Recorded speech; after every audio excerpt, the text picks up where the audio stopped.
But guys, I want to get into the biggest game of yesterday, and it turned out to be a hell of a game. I know at the end there was really, no doubt when Georgia got up that second score. But just watching that Tennessee Georgia game, the way that Tennessee came out, it looked like Georgia was really who they've been. Right, offensively, they struggled to get it going. They take the shot deep early in the game, like they did against Bama, and just like against Bama, they didn't hit it. Tennessee, to me, for that first half, guys, I know it was tied, and I know Georgia scored 17 points in the second quarter, but I felt like Tennessee was the bully.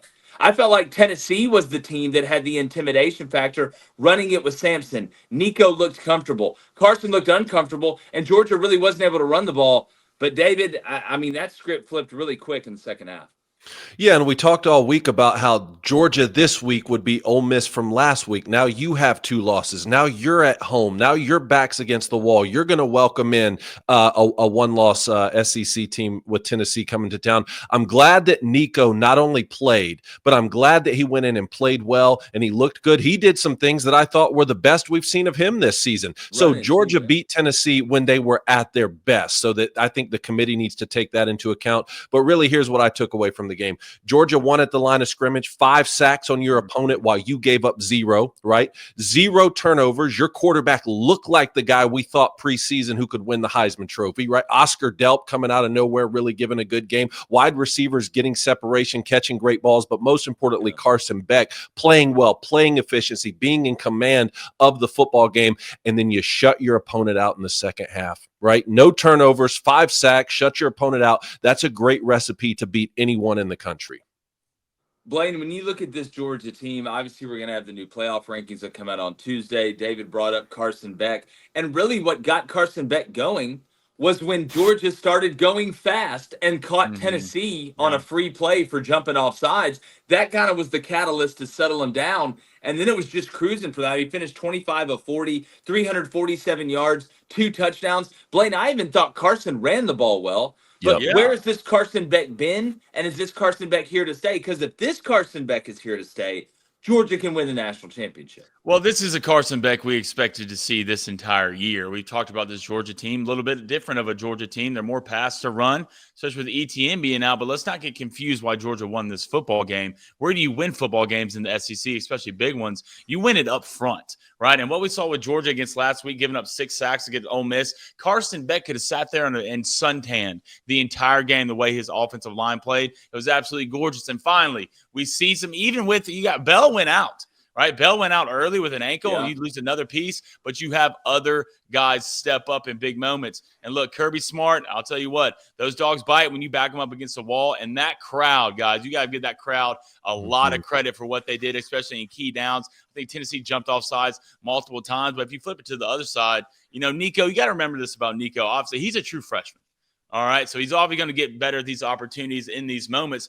But, the lack of explosive plays from Tennessee's offense is really what killed them. And when Carson Beck, when Georgia got going is when Carson Beck broke 4 tackles in the backfield and scrambled for a first down. And then that confidence started to build.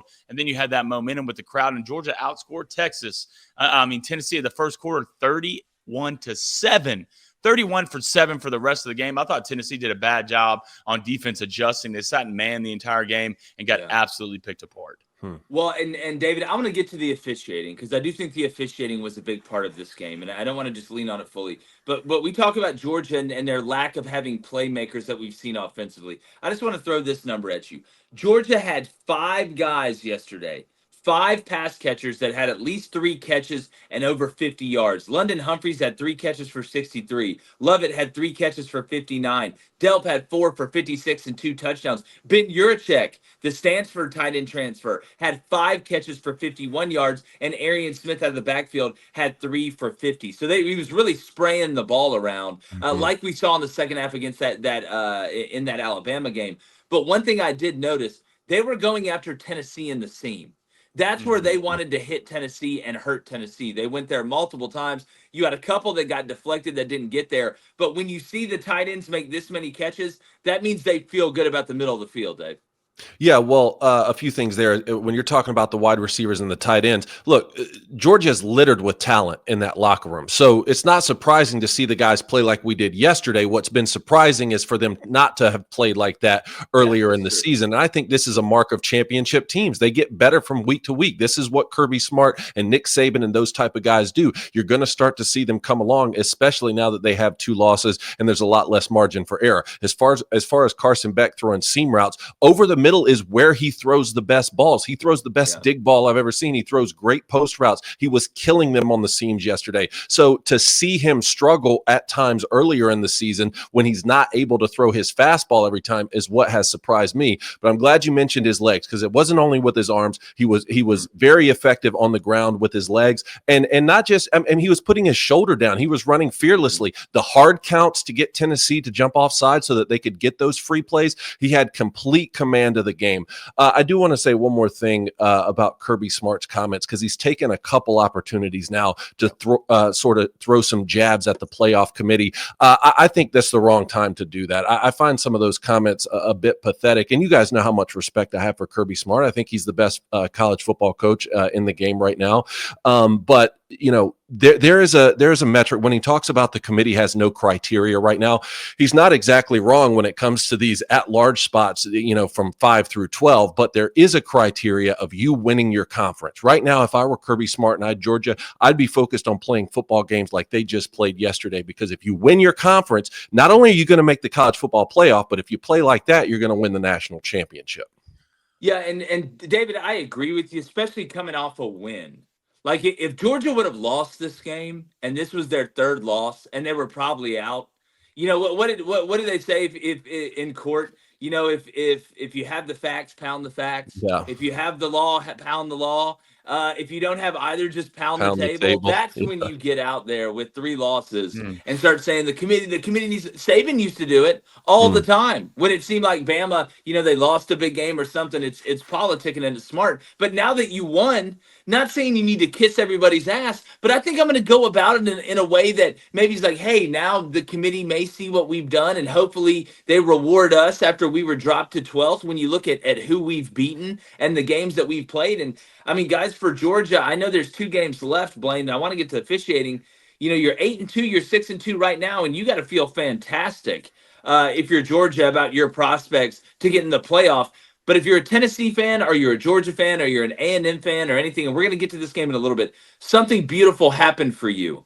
BYU lost. Yeah. I think yesterday may have solidified that the Big 12 is going to get one team and one team only in the college football playoff, which even with Notre Dame allows the SEC to get 3 extra teams outside of the conference championship winner and the Big 10 as well. So if you're Georgia now having that tiebreaker, having the tiebreaker over Texas, you got to feel really, really good if you can end up 10-2. Blaine, I want to talk to you about the officiating for a second. Okay, quick. I do want to say I hey, didn't think Georgia was handed that game. for sure. I don't want people to think that I'm sitting here making excuses or, you know, because Georgia did dominate it. You brought it up, Blaine, that from the second quarter on they won 31-7, right? Yeah. But I thought the officiating yesterday was very slanted toward Georgia. I thought Georgia got away with a couple false starts that they didn't call, including Carson Beck, including looking at the right tackle from Georgia. I thought jumped a couple times, but the face mask call, what was ridiculous to me. It just seemed that every call that was big or had that was consequential went against Tennessee, even when there were times, Blaine, where I think you either make no call or eventually it's got to even out at some point.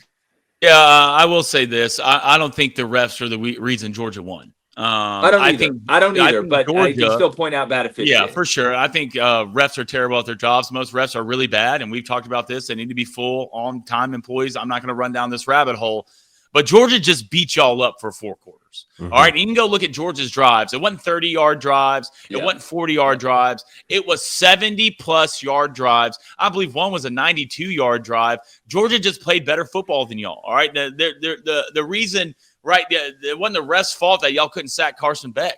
Y'all just got outplayed for 4 quarters. Georgia looked like a better football team for y'all in 4 quarters, and that happens. Look, sometimes you start off fast. That's what Tennessee does. But what is Kirby Smart known for? And it doesn't have to be halftime for you to get the right adjustments in there. Kirby Smart saw what Tennessee wanted to do. He made adjustments throughout the game. Carson Beck was him. I think the face mask penalty was terrible. I thought it was terrible, and it was a pivotal moment in that game. But that is not the reason Tennessee lost this game, and that's not the reason Georgia won this game. Georgia just beat y'all for 4 quarters at what Georgia does. You're on the road. Sometimes it happens like that, and you can't let it get in the way. And Tennessee, you didn't play good enough to win this game. You didn't. I think Tennessee fans know that as well. Would I be surprised if Tennessee makes it in the playoff? No. I mean, we can look at the odds right now, but you had your shots, you had your chances, and you didn't capitalize, and Georgia capitalized, and that's what a good team does. That gets better throughout the week in, week out. Yeah, well, I mean, well, David, if you're a Tennessee fan waking up saying, I'm gonna get to the chat. Remember, if you donate, it's on topic, it will get read. By no means is your season over. No. By no means is this thing cooked at all. I still think Tennessee at 10-2 right now, with the way I'm looking at it, I'm gonna go do and redo the math again. I was keeping my eye on the Big 12. I think Tennessee stands as good of a chance as anybody at 10-2 to get in that playoff.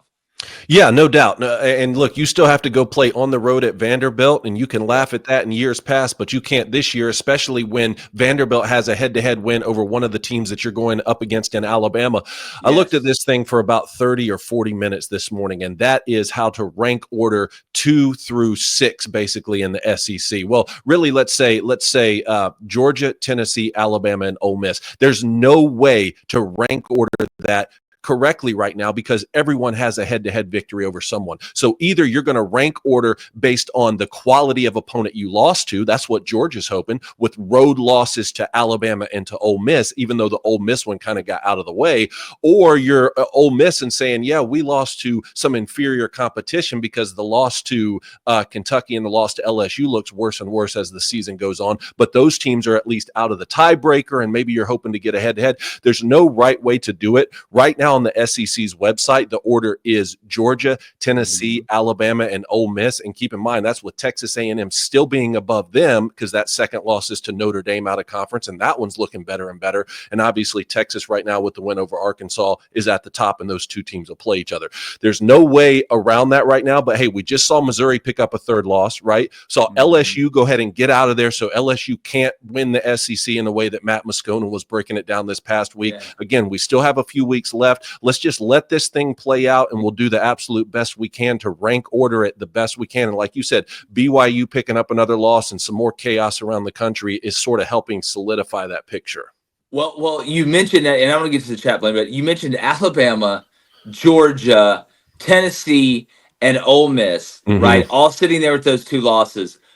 But if Texas A&M, the winner of the Texas A&M Texas game, if Texas gets 2 losses, is that where them not having a heavy SEC schedule, where they only got that one shot in a big game against a Georgia team, and now they lose that tiebreaker to Georgia, how does that affect them? Again, it goes back to the question, David, we asked, the trim and the fat. Does that happen like if Texas doesn't have a tiebreaker, the head-to-head they lose against Georgia and they didn't play anybody else? Are they now, even though they have 2 losses, below everybody that played everybody, like Georgia and Bama and Tennessee and Bama and Tennessee and Georgia and Ole Miss and Georgia? Like, I don't know.